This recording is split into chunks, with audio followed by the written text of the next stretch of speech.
we've got a new feature we've added to our framework, and it has to do with the business rules. You've seen before how we can make a field required, and we'll go through that. But in this instance, what we want to do is make the start date and the end date required. And we want to make sure that the end date comes before, or actually the start date comes before the end date. So let's go ahead and make the field required. So using our framework, let's go run this, and I'll log in as me. And just to show you that it is not required right now, let's go to the user's dashboard, select my company, select my record, and you'll see that the start date and end date are not required. So what we'll do is go over to the business rules, and so we'll go to the field level business rule. We'll do new. We're going to select the users table,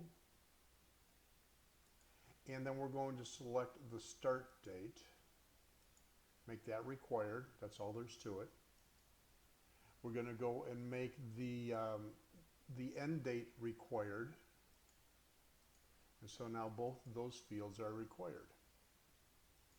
And then what we'll need to do is the extended validation actually sits outside of the business rule, and where that kind of becomes nice is you can now do this on a window by window basis. So even though the business rule for start date and end date are field dependent from the table and the analysis and works on any single window that you're working with, our extended validation is specific to a window. And what we'll do is we'll select the CRUD template.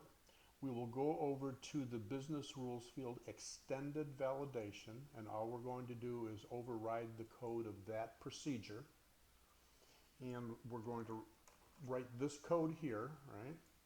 And what we're checking to do is we're checking if the end date is greater than nothing. Then if the end date is less than the start date, we want to build a message.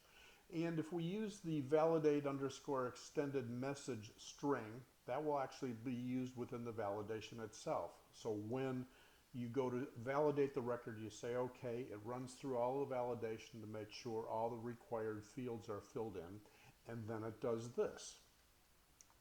So let's go run this. And we'll select the user dashboard again. We'll select my record. And now you'll see these two fields are required. Again, required fields don't require any additional code, and you can see that it's validated this way. So now let's go put a date in here, and we'll use today's date, but we'll make the end date 1 day before. So now when this validates, we shouldn't see that these two fields are required because they have values.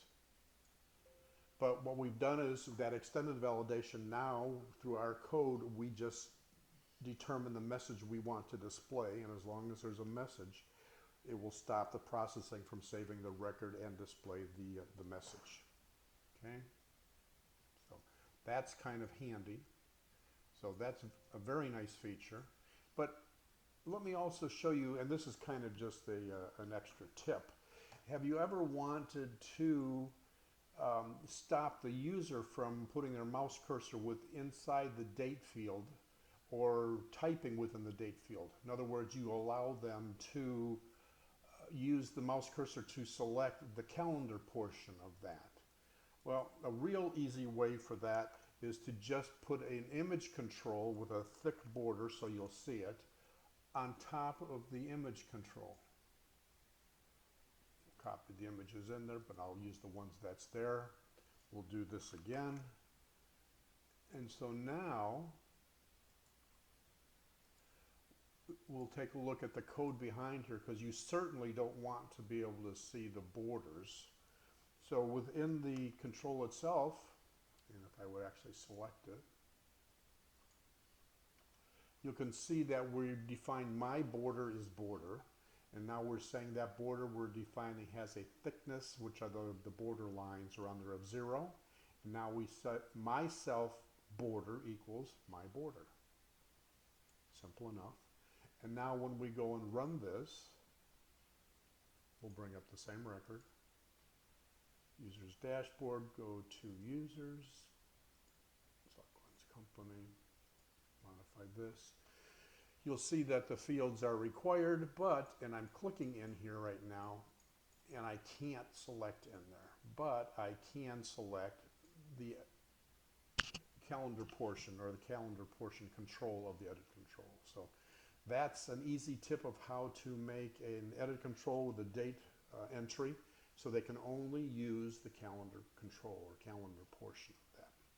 Hope you enjoyed this video.